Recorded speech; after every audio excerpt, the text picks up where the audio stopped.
Assalomu alaykum hurmatli obunachilar. Mana bugun Gujittakon bog'imizga keldik. Juda ham bir rivojlanishi yaxshi.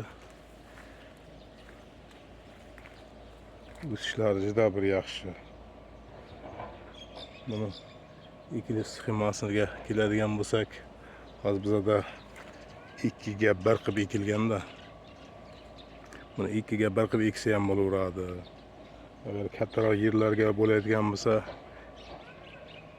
2,5 ga 1, 3 ga 1, 4 ga 1 qilib eksa ham bo'laveradi-da.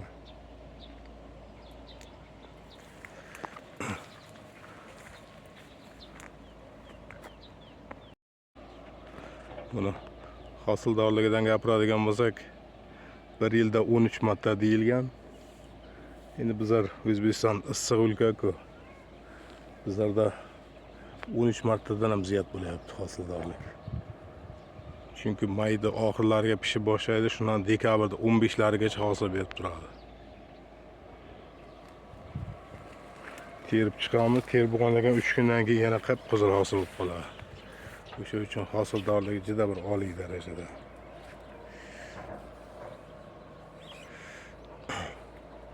Mana hozir o'zi ayrimlari gullab gulga o'tirib kelishyapti.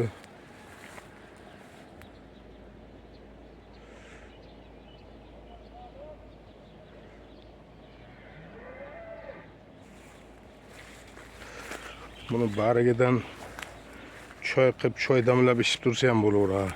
Chunki barigi ham shifobaxsh. Barigi ham mana men navab ekanlarga ko'piga aytyapman.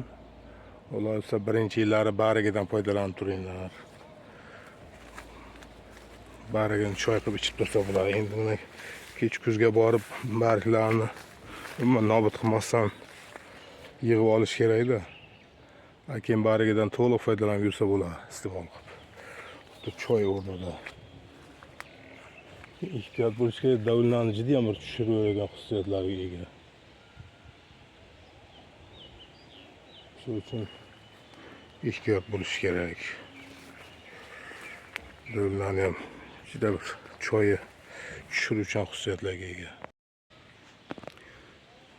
Biz ustiga setka tortganmiz, temir setkadan. Chunki bu uchastkamiz bo'ladi, bu yerga ha deganda ma deb kela olmaymiz. O'sha chimchiqlardan qo'rish uchun. Hozirda mana chimchiqlar kirmaydi ham, bezovta qilmaydi. O'sha tomondan yaxshi. Mana doim bu yerga qarovsiz bo'lgandan keyin chimchiqlar kirib ketadigan bo'lsa, yeb qo'yishadi chimchiqlar. Uyda bo'lsa, hovliga bo'lsa qo'riqlasa bo'ladi. Mana katta gektar ekiladigan bo'lsa, bularga mana lochin, shunaqa qushlardan bitta saqlash kerak.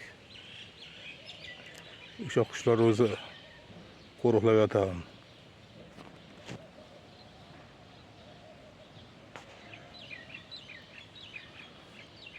Mana xalq egayapti, ko'payapti, qushlar ham ziyon qilolmay qoladi. Qachonki kam bu bittagina joyda bo'lsa, to'g'ri qushlar hujum qilib turadi. Bitta xalqqa ko'payaversa, mana uzumlarni ham doim yeb qo'ymaydi-ku. O'shanday qushlar ham moslashadi. Qushlarda ham haqqi bor. Juda ham hammasini yig'ib bo'lmaydi, qushlarda ham haqqi bor. O'sha uchun qushlar ham yeyishi mumkin.